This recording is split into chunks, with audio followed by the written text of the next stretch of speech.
Welcome to the Wigtown Book Festival. My name's Stuart Kelly. I'm a writer and critic, and it's a pleasure to be here today with Philip Hensher to discuss the anthology that he's compiled, The Golden Age of British Short Stories, 1890 to 1914. Oh, snap! Can I just thank at the outset the Quarterly's Book Group, which have sponsored this event. And can I thank all of you for the amount that you've put into the festival over the 10 days. It means that we will be able to do more next year, more over the year. And just my heartfelt thanks and welcome. Please give a virtual welcome to Philip Hensher.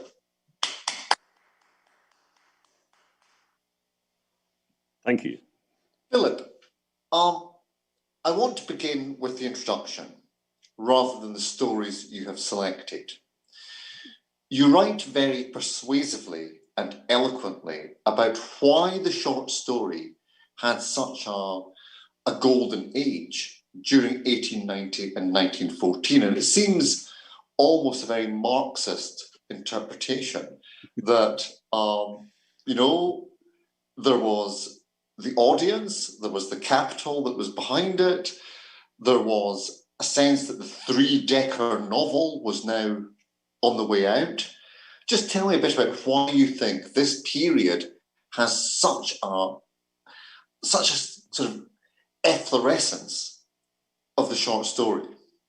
Well, I think there are a number of factors that come together in a very happy way to create a big readership for the short story and the sort of audience that the sort of audience that will appreciate this and where it suits their lifestyle. Firstly, this is the first period when the not just the majority, but the whole of the British reading public, the British people were literate.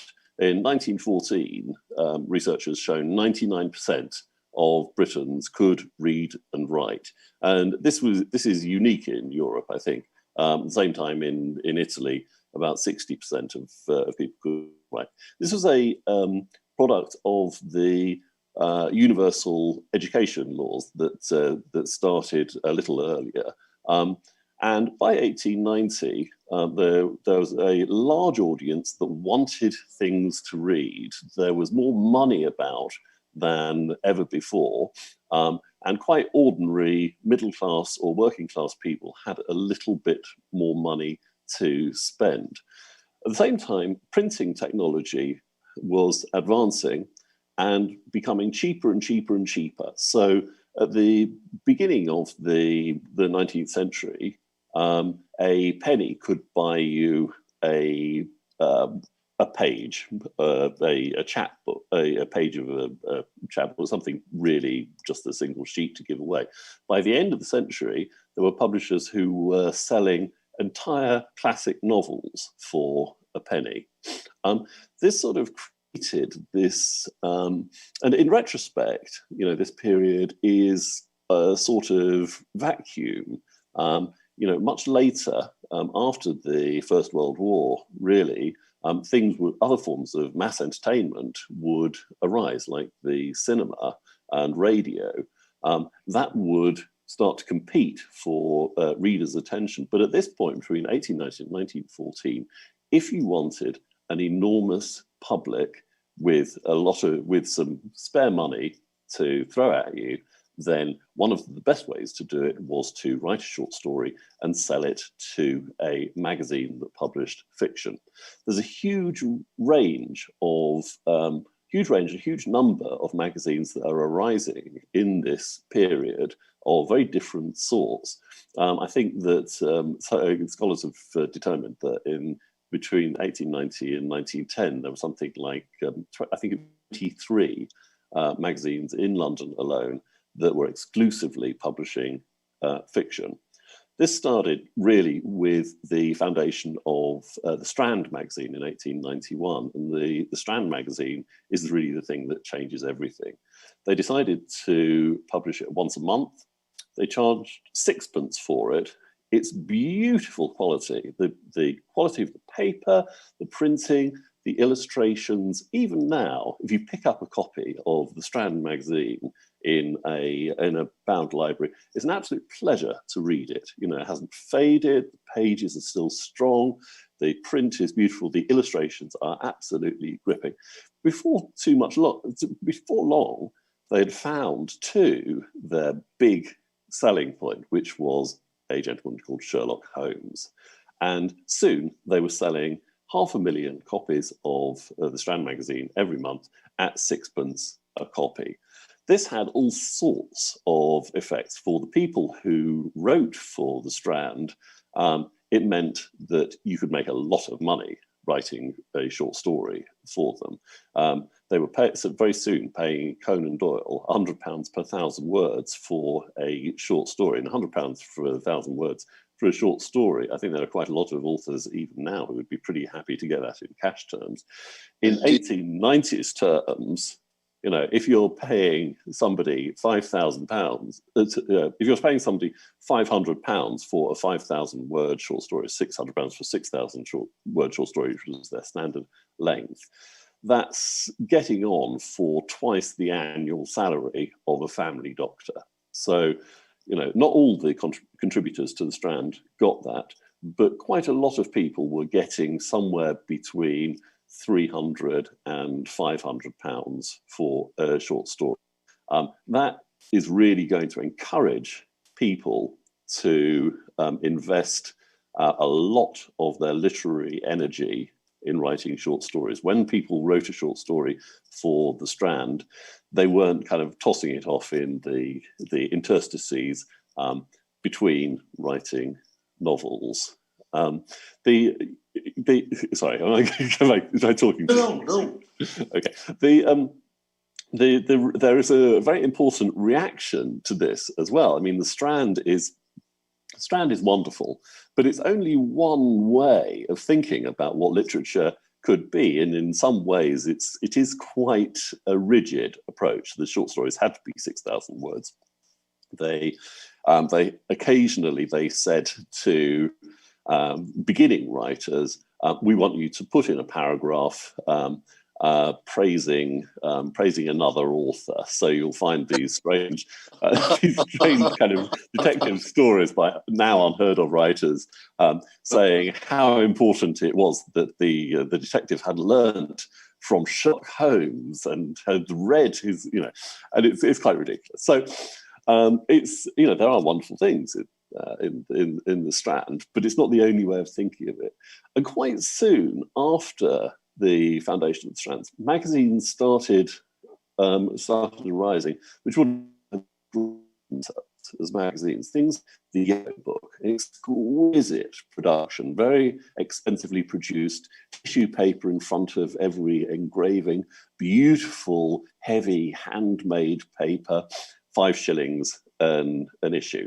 The sense really is of, let's do something so exquisite, the sort of awful, vulgar people who read the Strand will never, ever be able to afford it. They won't see the point of it. And the editor of the Yellow Book, Henry Harland, after it had all come to an end, and of course, you know, it didn't last for very long, he wrote an essay, which is really the founding principle of one approach to the short story, saying that the short story is and only can be an exquisite, withdrawn impression of the world. In other words, it's not a Strand short story with a mystery and somebody getting shot in the dark and you know, a twist in the tale. Even it's the you know, it's something more like Chekhov, something that would lead to Katherine Mansfield. So really, there's this very kind of exciting debate going on between people who just want to appeal to as wide an audience as possible, and people who really want to withdraw into a kind of ivory tower of exquisiteness. And out of that, there's a very good book about this by John Carey called The Intellectuals and the Masses. That was really the founding principles of modernism. And you can see the whole thing playing out in the kind of market of the short story in the magazines in these years. It's a very productive moment. Before we get to the substance of your selection, you mentioned there that radio and cinema kind of took the heels out from the short story. And yet, when I think nowadays, I mean, if I had a penny for every publisher who said to me, oh, well, we just don't do short stories, they don't sell, I'd have maybe 25 pence. But the radio does seem to be where the short story has migrated to. You know, Radio 3 and Radio 4 both still commission original work. Has it become a more oral form than a textual form? Well, without sounding quite, without sounding mean, I would say that the limits of BBC's interest in short stories is the bottom line. And a BBC commissioner will say, "We'd like you to write a short story, and we can pay." And the sum of money that is offered, it's not very much. It's the sort of sum that might make you write something out of the goodness of your heart. Really, the only way that you can really kind of create a lively body of work is really appealing to people's self-interest. I know that sounds kind of harsh, but otherwise we're leaving it in the hands of hobbyists or or people who can only do it now and again, really. So it might be. I think that the radio is not necessarily the answer. The answer to your question might be yes, if the short story was somehow persuaded into a sort of live performance aspect. I don't know why nobody's tried this as far as I know, but I don't see why on an open mic night someone can't come along and ask the audience to pay £5 each for an hour and just listen to somebody reading or telling them a story. That might be absolutely great. But the BBC, it supports it as far as anybody supports short stories these days. But on the whole, no, I don't think it's really as energetic as the literary life here. Well, certainly it seems that poetry seems to have managed to make some kind of transition into the spoken word. But I want to get into the meat of the book. Okay. Now, there are authors here that everyone will know about. People like Kipling, Hardy, Wyndham Lewis, Forster, Chesterton. How did you go about selecting from their oeuvre which story you wanted in that particular book? Yeah, it was some of them. It was so hard. I think that I wanted sometimes to move away a little bit from the most anthologized piece. The real faces, as we say up here. The real Kent faces, as we say up here. Yeah, exactly. So I made the perverse decision to put a Conan Doyle story in, which wasn't a Sherlock Holmes story, because I thought everyone knows the Sherlock Holmes stories, and actually there's a lot in Conan Doyle that's terribly interesting. And this is about a Brazilian wild beast that's kept. It's a glorious story. I think that sometimes I wanted to put a short story in that was very influential on other people, to show a kind of tendency. So the one that the Forster story that I put in has been anthologized a fair bit. The Celestial Omnibus. The Celestial Omnibus, yeah. Yes. There was a choice between that one and a truly prophetic one called The Machine Stops, which basically tells. That's just what I was going to ask. Why you chose that one, The Machine Stops. Well, Machine Stops is an astonishing story. It really foretells the internet. It really foretells what we're doing now, actually, talking to each other remote distances, giving lectures to unseen audiences.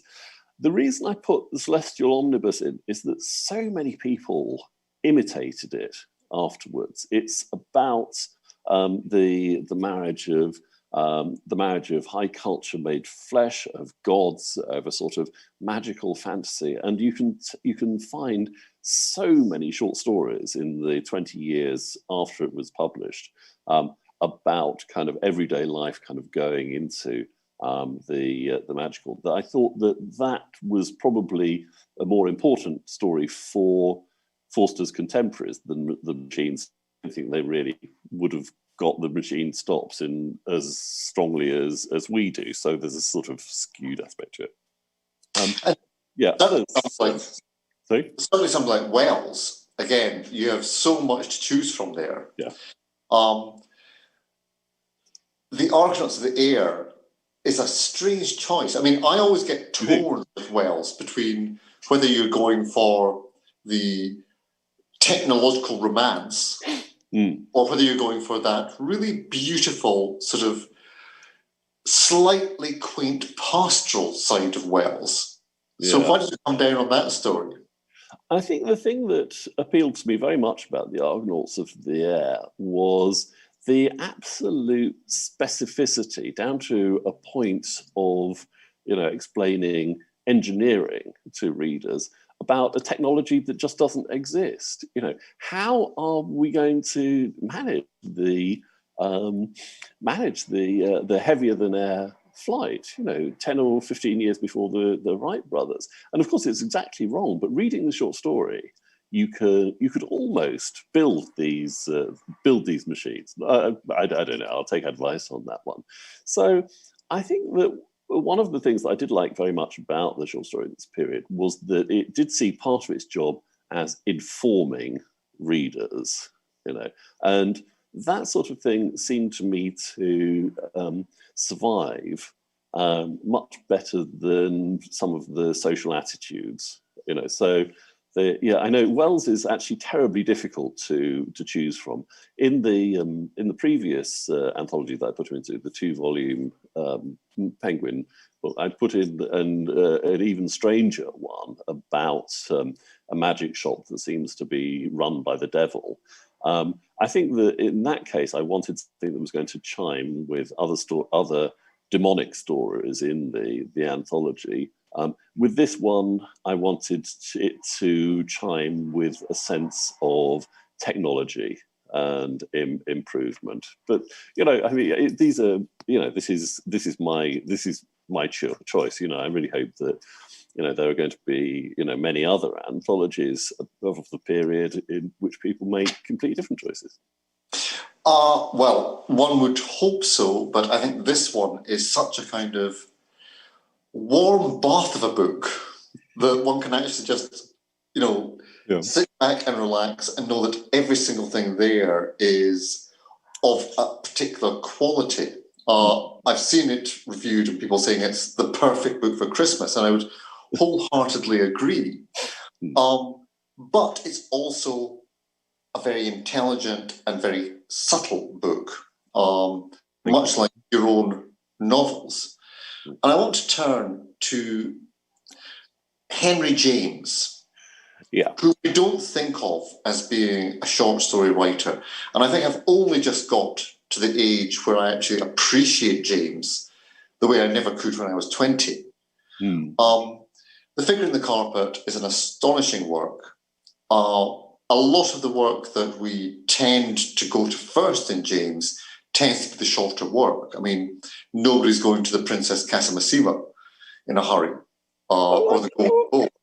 I don't agree with that. I love the Princess Casamasiva. It's absolutely glorious. It's his attempt at being Dickens, I think. I think it's fascinating. And what does James do in the short form? Because, we are quite used to the sort of orotund sentences of James. What can he do in the short form? Okay. Well, I mean, you've come to me at quite a good moment, because I've just reread The Awkward Age for the first time since I was 17, and I thought I understood it when I was 17. And I've just reread it, and I realised that not only did I not understand it when I was 17, I have no idea what it's about now. I got about halfway through it. I thought, James doesn't want you to know what these characters are doing. I got to the end of it, and I had no idea what the motivation of the heroine, Nanda Brookenham, really was, or what we were supposed to think of her. And it just seemed like life. Now, I think the short stories, and I quite agree with you, it's been quite difficult to read James's short stories until quite recently, because there hasn't really been a very easily accessible edition of the whole lot. Now, the Library of America did in five volumes, every short story of James, and it's an extraordinary sequence to read through. I think that James had this tendency that increased as he went on, to make sure that he wasn't going to come to definite conclusions. And there are certainly novels at the end of which the Sacred Fount is an outstanding example. Yes, and it took me 9 attempts to get to the end of the Sacred Fountain. It's only 150 pages long. 8 times I got a certain distance into it, and I thought, I'm understanding, I'm not understanding. Go back to the beginning. And I had to do that 9 times. And finally, I got to the end of it. I understood it for about half an hour, and then it had gone again. And in these short stories, I mean, it's a very alluring experience when you get into it, the experience of being baffled. The short stories, they are increasingly a question of, where are you, the reader, standing, and where is the point of view of this fiction? Where is that going to be standing? The stories towards the end, like The Jolly Corner, which I think is one of the greatest short stories ever written, but you just couldn't push it in an anthology because people would just stare. It's so strange, and you just do not know what is happening. And similarly, The Figure in the Carpet, I think, is absolutely wonderful, but you just don't know really whether you're holding the hand of the narrator, or whether the narrator is somebody who you don't want to be left alone with at all. That's it's a much more ambiguous experience, even than The Turn of the Screw. I think my reading of The Turn of the Screw is a perhaps unpopular one, which is that once somebody has told you the interpretation that says there are no ghosts, the governess is actually just forcing her psychotic view of the world on these children. Once that possibility emerges for the reader, the innocent reading is gone. You can't recover it. You cannot get back to the point where the ghosts are real. As he goes on, it becomes much, much more successfully ambiguous what he wants to do, which is that we really do not know what the answer is in The Figure of the Carpet. It's really kind of enacting that kind of act of interpretation that says there is something simple there, or there isn't something simple there. It's just all in the act of interpretation. James is certainly somebody that it's controversial to put him into this, because he was only a British citizen for 8 months at the end of his life. But I think he's deservedly there, and I'm so glad you mentioned Sacred Fount, which for me was the book that unlocked James to me. Right. This is what you're playing at. Oh my goodness. Certainly with something like The Turn of the Screw, I keep on going back to that whole thing that the governess is nameless, whereas all the other people have names with significance. I want to talk a little bit about the female authors you put in here. And rather than looking at Katherine Mansfield, who obviously is somebody that anyone of taste thinks is wonderful. But it was Ella Darcy, the first book of the book, which I read and I thought, I have never read something like this. Every single sentence seems to twist its own syntax and trip the reader up in some way. So tell me a bit about Ella Darcy. I mean, who even was she? I had never read it. And one of the joys of this book is to have things which I had never seen and which I will now cleave to. Yes, she was a very prominent literary figure in the circle round the Yellow Book. I would say that she probably has quite an important editorial input into the work. It's sort of not really acknowledged in the accounts of themselves that the Yellow Book gave because she was a woman, really. I think that there isn't a lot of writing by her, but it's all very interesting.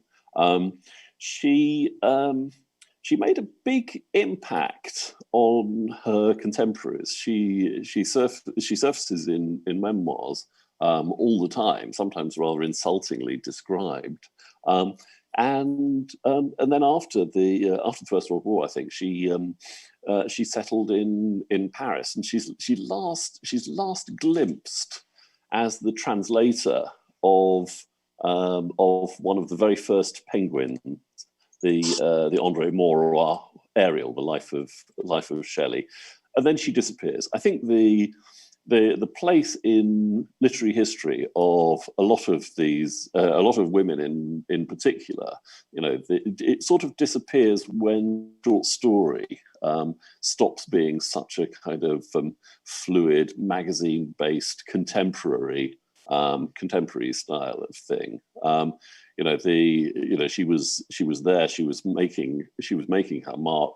And then the means by which a writer like that could make their mark slightly disappears after the First World War. It's an astonishing story that you've chosen for it. And when I was looking at it again and looking at the way in which the structure of the very sentences seems to work, I mean, I just opened it at random. Why indeed, thought Willoughby, marvelling at his own idiocy. And yet, such is the inconsistency of man, not wholly without the desire to kiss her again. That not wholly without, there's a kind of grain of ambiguity put into almost every sentence. And the fact that it does deal with ideas of masculinity, ideas of class, the fact that Esther, the woman in the story, is transliterated into a kind of demotic form, struck me as just something that I'd never seen. Yeah, and it really doesn't go in the direction that you think it's going to. I think that your sympathies are constantly shifting, and sometimes your sympathies are quite abruptly withdrawn from the teller of the tale, if you like. I do think that there's a lot in the book about what women's voices are to do. Really, how can we detach ourselves from what we're supposed to be doing? And a lot of this is to do really with the sense that the story that they're working, the form that they're working in, is a very specifically modern form. Nobody had really thought about the short story called the short story until 20 years before that. In the 1870s, you still find magazines explaining to their readers what a short story is. I think that if they're doing something in a new form, taking new attitudes, writing consciously new sentences, then you are going to create an Ella Darcy. You're ultimately going to create a Catherine Mansfield. It's a very important moment. Mary Mann was the other one whom I had never heard of, to my sorrow and shame. Okay. But again, there's a certain degree of regionalism which is something that you've worked with in your own fiction, talking about places outside of the great when. So just talk me through what attracted you to that particular story by her. Well, Mary Mann's been on my reading horizons for a while now, and A.S. Byatt, in her wonderful Oxford Book of the English short story, put an absolutely astonishing short story by Mary Mann in about a dead child in a very poor family. Really one of the most shocking stories. DJ Taylor's a great fan and is doing a lot for her. She's sort of surfaced in recent years. It is true in this period that because of the economic power of London, probably more writers than ever before or since were based in London and were writing about things outside London from a sort of news from elsewhere sort of way. The real regional writer in this period is much rarer than it would be in the 1920s and the 1930s. Mary Mann is a very kind of solid presence who really investigated her surroundings of Norfolk from an ideal, from a socially idealizing sort of way. She had a very, very good ear for dialogue, and not in a picturesque way, not in a kind of comic yokel way, but just really listening to how people talk. There were quite a few short stories by her that I could have put in. Indeed, and I'm interested in regionalism particularly. You include Arnold Bennett, which I think one would be obliged to do. Yeah. Bennett's reputation has not particularly stood up in the recent decades. The Virginia Woolf essay in which he gets pilloried. The older I get, the more I find novels like Bennett's very subtle, very distinct. It isn't just a kind of sausage machine of, look at this rural, rustic, industrial piece of exotica for London. So tell me a bit about Bennett and actually, how does he play into your writing? Well, Bennett is certainly somebody who any writer could learn an enormous amount from. That essay by Virginia Woolf, it's polemic. It's putting a counterintuitive case. It's kind of mocking a kind of monument of writing. But in the years since it was written, a lot of attitudes have shifted, and it's supposed to be. I mean, I've talked to people about Arnold Bennett who've known that they're not supposed to like Arnold Bennett, but have never read any of his novels. Now, there's a lot of Bennett's novels that are astonishingly skillful pieces of work, and the general principle. I mean, I think actually in some ways, Virginia Woolf's principles of novel writing are pretty strange. There's an essay. There's somewhere or other she says about Dickens that his idea of how to keep a novel going is to throw another handful of characters onto the fire. Well, I think that any novelist would understand after a while that you can create more energy in a novel as it goes on by giving a new couple of characters a chance. So I don't understand that. The point about that she makes about Bennett is that he's too invested in the inarticulate things of the world. It's true that, like many realist novelists, many European realist novelists, he is very interested in telling us what somebody has in front of them in their house. I think that, for novelists like Flaubert and Balzac and Zola, who meant a lot to Bennett, but didn't really mean anything much to Virginia Woolf, I think that sorry, I just had a strange message on the screen. I think that it is a means of telling us not only how people think of themselves, their psychological reality in external ways, but shows how they relate to the society that they find themselves in, how things change for larger kind of communities. And really about a sort of external reality that's easier to talk about for those characters in a truthful way than about the psychology. If you want to find out about somebody, really find out about another human being, you don't say to them, what sort of person are you, and allow them to indulge in a monologue.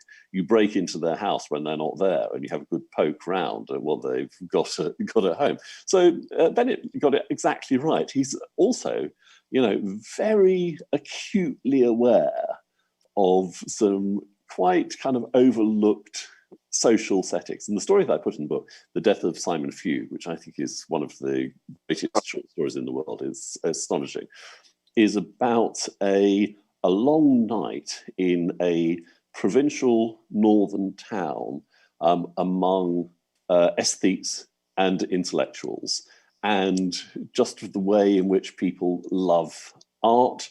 They love avant-garde European music. There's a moment when they're all quite drunk on champagne, and two of them sit down and play the Richard Strauss Sinfonia Domestica, a two four-hand version. It's only just been, and it's just wonderfully convincing, because Bennett can tell you exactly who they are, where they come from, what they've got in their houses. Bennett had an enormous social range, and it was completely secure in every detail. I think he's well overdue a serious revival, actually. I think too. In fact, the story reminded me of that wonderful line of William Gaddis, the underrated American novelist, when the person says, "Oh, I do love modern music, just not to listen to," which I've been to many a party like that. Yes, I know, yes. Yeah. One of the other people whom I didn't know at all is Israel Zangwill. Yeah. Tell me a bit about why it was important to have him as part of this eclectic mixture. One of the wonderful things that a magazine a literary magazine this period could do, that becomes a lot harder if you don't have a regular outlet for short fiction, is to give a few pages to somebody who's not from the central methods of cultural production. They didn't go to they didn't go to private school or to Oxford or Cambridge. They might have come from a very deprived background, like another writer here, Arthur Morrison.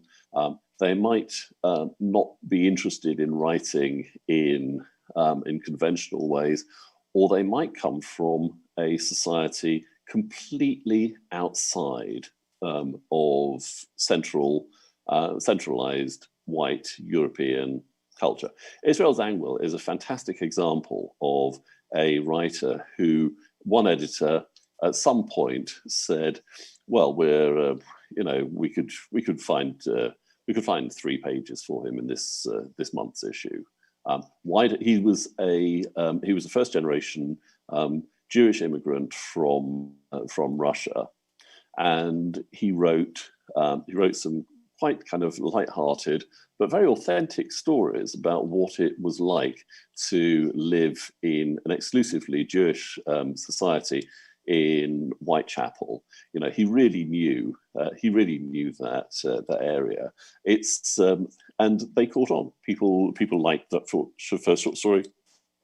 They commissioned him to write some more. Before long, he's producing volumes of short fiction. He wrote some novels with the same setting. He starts to become a public figure. is a very important figure in the history of Zionism before the First World War, and actually the magazines did this repeatedly with some very kind of surprising people, and they went on doing it for decades. I mean, the Windrush generation, we have writers like Sam Selvin. It was the first opportunity that V.S. Naipaul had in the 1950s. An editor simply saying, "Well, we've got a few pages spare. Let's ask this person to write a story about what it's like to come from somewhere else." And Israel Zangwill was one of the first of it. If they'd been a little bit more imaginative, we would have had even more of it, because going through the magazines, it is possible. You find quite regularly non-fiction pieces. It was more natural to an editor to say to an educated Black African, what is it like to do this? Not in fictional form.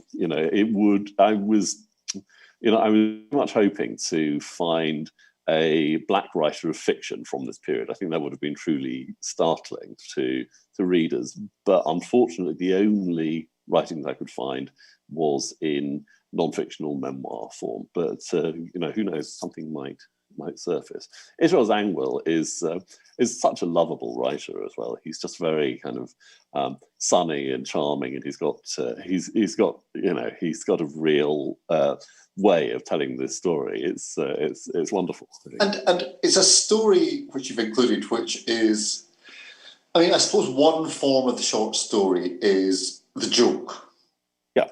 So that there's going to be a trip up towards the end. The other major form, and you include, of course, it would be impossible not to, M.R. James. And one thing we've been discussing over the course of the past 10 days at Wigtown has been the ghost story. It must be very difficult to select just one of James, and not just to choose the obvious one like "Oh Whistle" and "I'll Come to You, My Lad," or "Canon Alberic." How did you go? Well, no, tell me more about why the ghost story works as a short story. Well, I think it is supremely a short story form, because it depends not on the exact recreation of a whole world, but on suggestion, implication. The moment at the end of many M.R. James stories, when he said something like, "I started to read the explanation, but after a while I shut the book and looked out of the window for a long time," or something. The idea that you have to imagine for yourself the sheer horror of what they're coming across. The Abbott Tom's Treasure, which I put in the book, is quite an obvious choice. People do know it. I put it in because the climax of the short story is the most horrifying sentence in the English language, apart from one, and the other one is also in M.R. James. The most horrifying sentence in the English language is this: "There is no kitchen cat." And when you come across that, it's in the stalls of Barchester Cathedral. When you come to that sentence, your hair stands on end. You just can't believe the horror, and it's that really the sense of where M.R. James is coming from. This very kind of respectable, demure, learned person, and these horrible things that he's imagining, and also the peculiarity, I think, of James's own psychology comes in a very interesting way. I've often thought that the stories reveal the psychology of somebody who could imagine nothing worse than being touched by another human being. And that is correct. The horrifying climax of Abbot Thomas's Treasure comes when he's aware of a sort of face moving very slowly forwards and backwards across his own. And that kind of intimacy, you know, M.R. James, Cambridge Dawn, I think was just a horrifying one for him. But they're wonderful James stories. I wish there were twice as many of them. Indeed, and you know, something like An Uncommon Prayer Book, I could read again and again and again, and I still can't figure out quite how he put it all together, how the clockwork works. Yeah. Now, we have a few questions coming in from the audience. You'll forgive my skeletal hand that may be going up to the part there. So the first question is, which contemporary writers would you most recommend for someone just starting to explore short fiction? Well, I did put together an anthology of the contemporary British short story for Penguin, but the short story writer I'm going to recommend is a writer who really I only came across this year with the production of a colossal 3-volume collection of 101 short stories, what would be called weird short stories, called Robert Shearman. I can't recommend this enough. He's put together a collection of short stories that follows the sort of structure of a form that only really existed in the late 1970s and 1980s, a sort of make-your-own adventure book. I never really kind of got into those, but I recognized them as soon as I saw it. You get to the end of one short story, and he says, if you liked this about this short story, you may like to go to this short story. And there's a path that you have to follow through this vast anthology. They're superb short stories. They just create a new world with every beginning. They have a definite spirit of gusto and horror, but there's a sort of you feel as exactly with M.R. James that there's a real kind of psychological basis for it. They feel very kind of truthful stories, even if he's writing about something that could never and will never happen. So I utterly recommend that.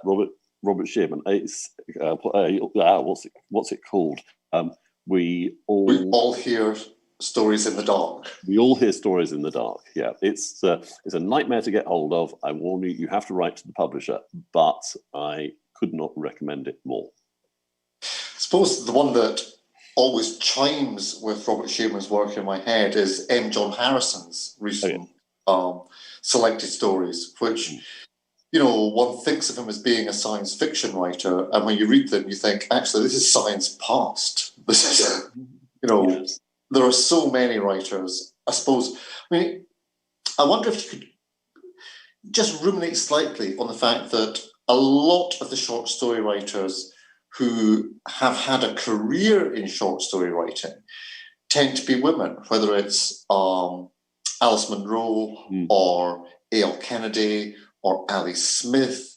I mean, you don't see Martin Amis doing a book of short stories. Oh, no, he has. I think he has, but they're not very good. Harsh. No, I think some of them. Anyway. Well, I think the brutal explanation is that women are allowed to take over a literary genre when nobody really thinks it's important anymore. Those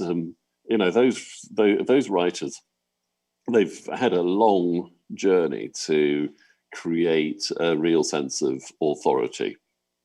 I think that when people, I'm not really talking so much about Ali and Alison and Alice. Gosh, what a coincidence! Is that odd? Ali and Alison and Alice, yeah. I'm not really talking about them because they really are authors of great authority, but there is certainly a way in which the short story competition culture is kind of generously handed over to women writers, because it's not something that that people think is all that important, really. If you only have to think of the difference between the ease with which women are shortlisted for a short story prize and the utter difficulty that women film directors have in Hollywood of getting permission to work, really, to see that it's a matter of what the culture really thinks is important or not. We're lucky in this period that that there were women who did find a way into this culture, but clearly, I would say it's still pretty difficult for them. There's one point here which is a comment rather than a question. Just saying that they're so glad that you have given Arnold Bennett a boost. Yeah. Clear is terrific, and I'd agree. Certain languages this is a secondary question, do seem to lend themselves particularly well to short fiction. Is English one of them? That's a very interesting. Well, I don't know really. I have to say that I did an anthology last year for Everyman about Berlin stories, and it was true that there wasn't quite the richness of short fiction in German that I was expecting, and actually a lot of the great German short story writers like Adalbert Stifter were working away from the metropolis in a way that seemed kind of strange to an English writer. So in the end, the Book of Berlin Stories is actually a selection of extracts from novels. I don't know whether there's anything intrinsic in languages to say that. There certainly are. I think there are kind of factors that create propitious circumstances for short stories. Clearly, clearly kind of Russian culture in the second half of the 19th century was just somewhere that was very open. It was a very lively periodical culture. Was very open to innovation, and they had a kind of strong sense of the form from much earlier than before. These things are often much more to do with publishing culture than with languages. One of the reasons, for instance, that the short story started up much earlier in America than in the UK was that it was much harder for American writers to get novels published because the American reading public had a lot of pirated editions of British novels to read. So someone like Poe found it very difficult to get a novel published against this kind of background of cheap rip-offs, and was kind of was pushed rather into writing short stories. It would be a very interesting question to ask about. To ask what effect a language might have. I don't really know, because I speak a couple of foreign languages, but and I have a sense that there are cultures like Japanese literature is absolutely full of fascinating short stories. The French have always gone on publishing great short stories. I don't know. It's not only something that I don't think I can answer, but I'm not sure that anybody can. Very, very interesting question to ponder, given that if one is thinking about the absolute titans of the short story, you would have something like Kafka there. Yeah. Or Borges. So, there are people from very many different languages who have excelled in this. One thing that I would observe is that Spanish or Spanish languages tend to have a lot of interconnected collections of short stories, which is a form which we don't really do in English. No, I don't know. I don't agree with that. I think it's. I think that it's actually a form that is on the increase and has. I think it's on the rise. Yes. Yeah. it's actually quite easy to get away with publishing a collection of short stories if you can persuade your publisher that they are connected in actually a novel. Yeah, but there are works going back really to Cranford that are basically kind of collections of short stories set in the same place or connected in some way. I'd be very interested to hear about the Spanish collections of short stories. It's not really something I've gone into.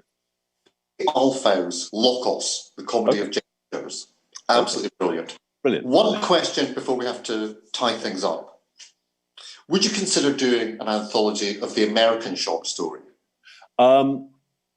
I've sometimes thought of it in a kind of imperialist sort of depending on America and explaining what's good about writing. I think I'd last about 5 minutes before the national outrage throw me out of town with pitchforks. I do think that there is certainly there would be quite an interesting anthology to put together about the sort of American writers that British readers like. And I think it's not necessarily the same as the ones that American readers like. I think one of the titans of the American story is James Thurber. And I've never heard an American writer these days talk about him.